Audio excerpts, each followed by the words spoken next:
Welcome back to the Poor Valley Princess Kitchen. I'm Beth Morgan, and today we're going to be looking at an Appalachian favorite, apple stack cake.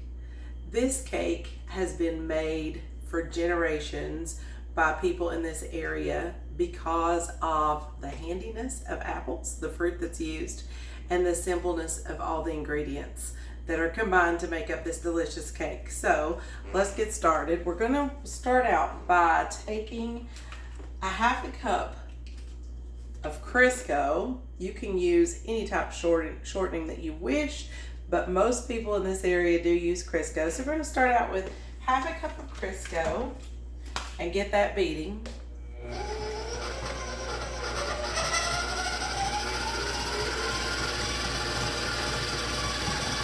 We're gonna let that get really whipped up fine before we start adding the other ingredients. And one of the things you need to know about Appalachia is because we are so far away from the grocery store, we need to make sure we have all the ingredients that we need before we begin. So I have all my ingredients lined up here ready to go. And that way I'm sure I have everything that I need.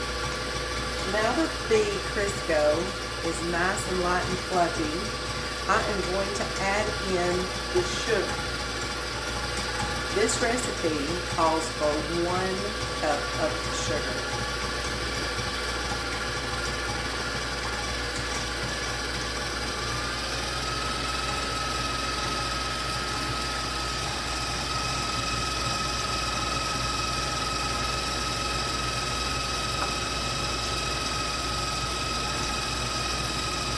Now that the sugar is well incorporated, we're going to add in 2 large eggs, one at a time.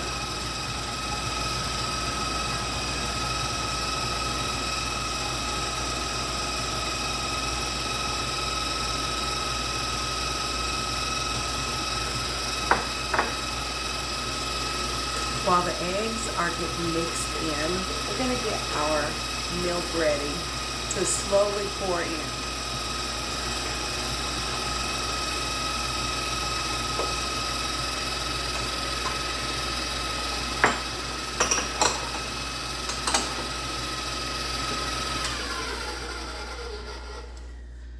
If you're like me and you're using a KitchenAid mixer, you want to make sure that you take time to scrape all of the sugar and any of the mixture that may have gotten stuck to the sides of the bowls to the center before you start adding in your sorghum syrup.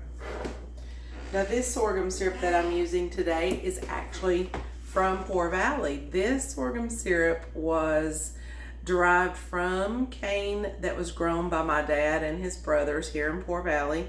Every fall they have a big stir and make a lot of sorghum syrup. So that's where this came from. You can buy it at the store. You can order it from Amazon, or maybe you have someone local that you can get some sorghum syrup from as well. This recipe calls for half a cup of sorghum syrup. And a little tip, if you will spray the inside of your glass container with some cooking spray before you put your sorghum syrup in, it will slip out much easier when you're ready to incorporate it.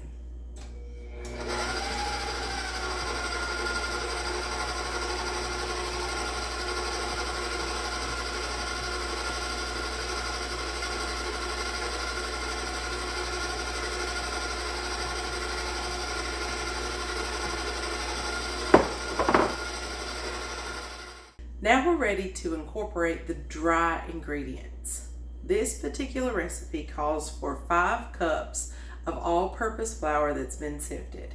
Now I already have 5 cups of flour out in a glass bowl, and I've already got together the spices. You are going to need 1 teaspoon of baking powder, 1 teaspoon of baking soda, 2 teaspoons of ground ginger, and 1/4 teaspoon of salt. We're going to mix this together with our flour, and as soon as that's well incorporated, we're going to start mixing it in with our wet ingredients. This is going to make our layers for the apple stack cake. If you're using a KitchenAid mixer, make sure you only add in about a cup at a time to the wet ingredients so that it doesn't overpower the blender. Here we go.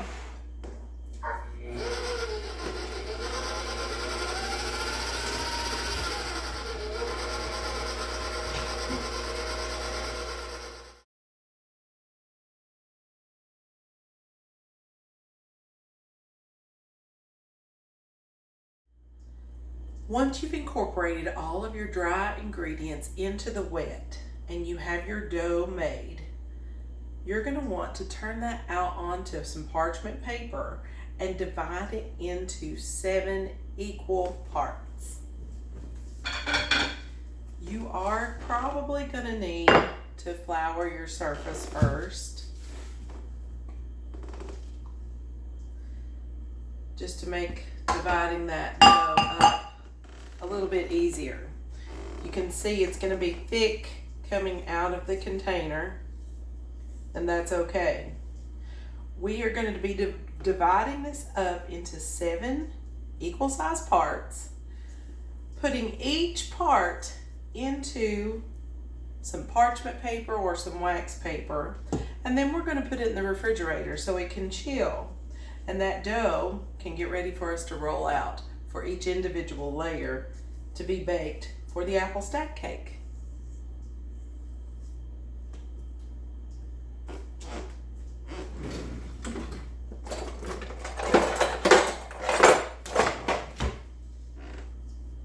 The dough will be thick. It's going to take some effort to get it all out. All right, so 7 equal parts. You may need to add more flour if your dough is too sticky. I like to make a square, and then once I have my square, I can more easily divide it into equal parts.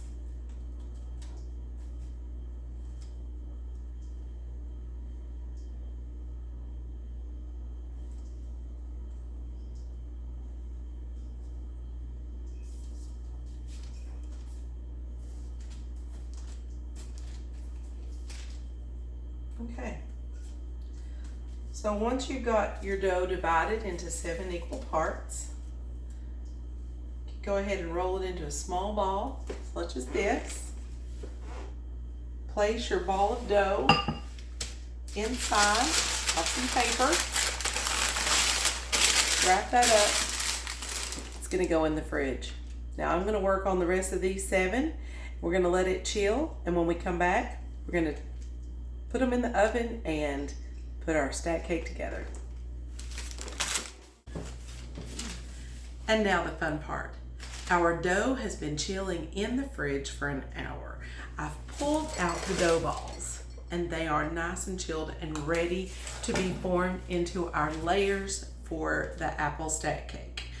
So here is where a little ingenuity comes in. Now, I make my layers in a cast iron skillet. I actually have 2, and so I rotate them out so that one can cool while the other is baking. I take my cast iron skillet and lay it down on a piece of parchment paper and trace around the bottom to make myself a form so that I can roll out my dough circles, and they'll all be uniform when I'm ready to stack my layers with my apple butter to make my cake. Okay, so now that I've got my circle drawn on my parchment paper, all I have to do is sprinkle a little bit of flour on my surface, grab one of my dough balls, and then I'm just going to flatten it out in the circle, trying my best to keep it nice and thin and uniform. One of the best things about an apple stack cake is that you are going to be stacking it, so there's a lot of forgiveness there if your cake comes apart, or if it's one layer is a little crumbly, you can have that layer in the middle. But these layers are going to be thin. Because you are stacking so many layers upon each other, each layer is going to be pretty thin. So I have my layer. I have my first layer done here on the circle. And I am going to lay that out inside of my cast iron skillet. It is not greased. It is not greased. It's just my seasoned cast iron skillet. I'm going to place this inside my cast iron skillet, and then I'm going to bake it in the oven at 350 degrees for 8.5 minutes. No more and no less. Exactly 8.5 minutes. So I'm going to get that done, and then I'll show you what it looks like. Now we are ready for the best part, putting it all together.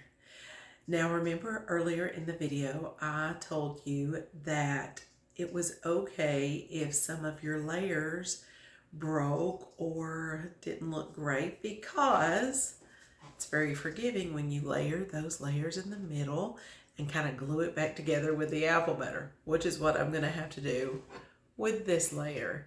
I got in a hurry trying to cool down the layers and took it out too fast, and it crumbled on me. So what I'm going to do with this layer is take some of this apple butter. Now this apple butter was made by my parents' church. They go to a Primitive Baptist church here in the area, and they make apple butter every fall from apples that grow locally here in the area.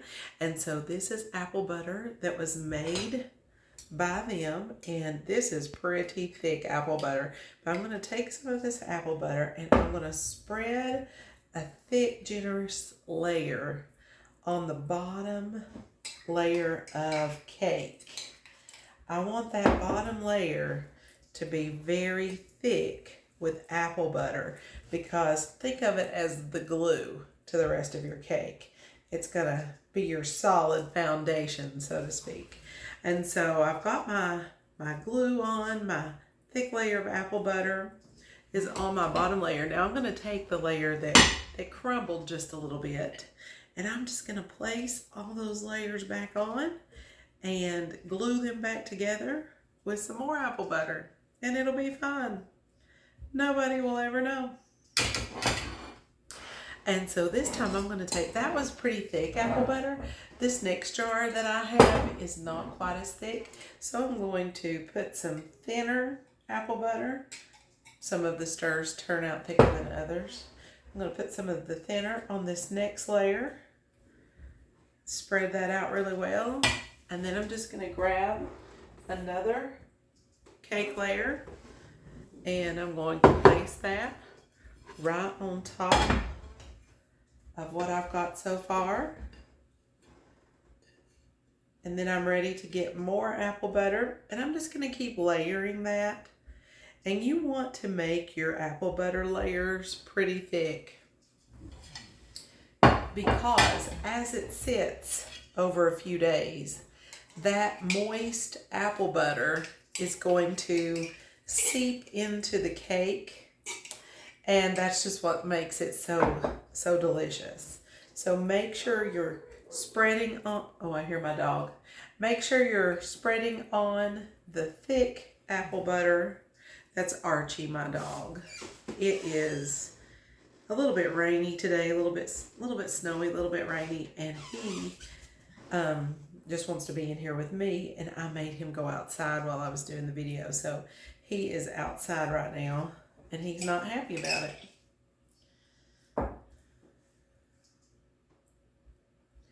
Okay, so on each layer, as you do the layers, you want to very thickly, as I said, spread that apple butter on. Now here is the finished product. I hope you've enjoyed watching this video, making this apple stack cake with me today. Please like and subscribe for more videos showing rural Appalachian events. Little cup of coffee. This is going to be great good. This is the Poor Valley Princess. See you next time.